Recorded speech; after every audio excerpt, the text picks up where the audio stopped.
আমার সার্থককে নিয়ে ভয় পাওয়াটা অমূলক নয়। আমি অকারণে বারবার সার্থকের নামটা তুলছি না।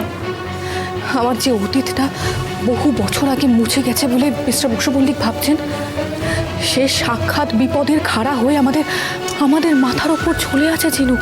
এটা আমি ওনাকে কিছুতেই বোঝাতে পারছি না। তুইও না দিদি, সবসময় বোঝাতে না চেয়ে মাঝে মাঝে একটু জামাইবাবুর দিকটাও বোঝ। মানে জামাইবাবু একটু রোম্যান্টিক মুডে ছিল, নতুন বছরটা তোর সাথে শুরু করতে চেয়েছিল। তার মধ্যে যদি সার্থকদার নাম বারবার আসে, তাহলে জামাইবাবুর রাগ হওয়াটা, অভিমান হওয়াটা তো স্বাভাবিক বল।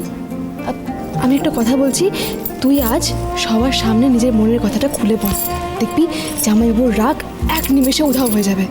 আর এই সার্থকদাও দেখবে তেজ আর সুধাময়ী বসু মল্লিকের মাঝে পাঁচিল তোলা অতটাও সস্তা নয়।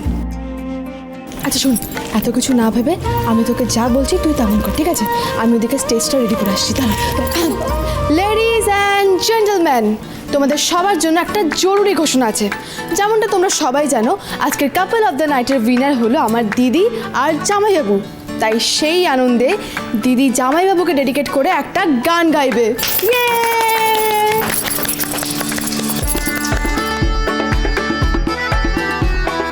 আরে বৌদি একা গাইবে কেন?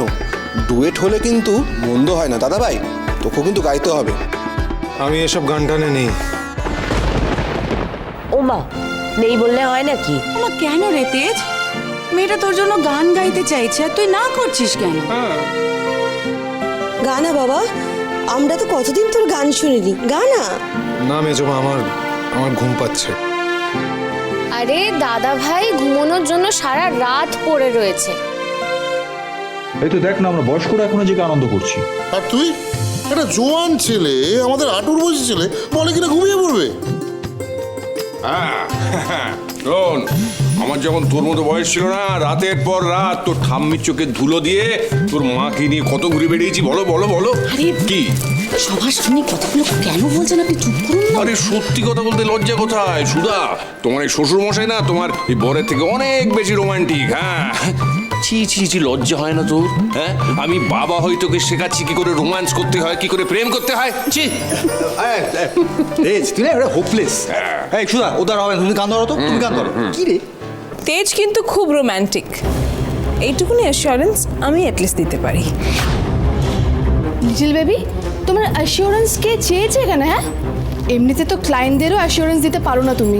কখনো কারোর বিয়ে ভেঙে দাও, কারোর বিয়ে ভেস্তে দাও, আর এখন এখানে অ্যাসিওরেন্স দিতে এসেছো তুমি? হ্যাঁ ঝিনুক, একদম বাড়াবাড়ি করবে না কিন্তু। তুমি একদম বাড়াবাড়ি করবে না ইমন।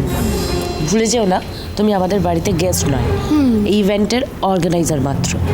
আর তার জন্য এখানে যে কাজটা তুমি করতে এসেছো সেটা ভালো করে একটু মন দিয়ে করো, ঠিক আছে? যাও সবার জন্য একটু ভালো করে মকটেল বানিয়ে আনো তো।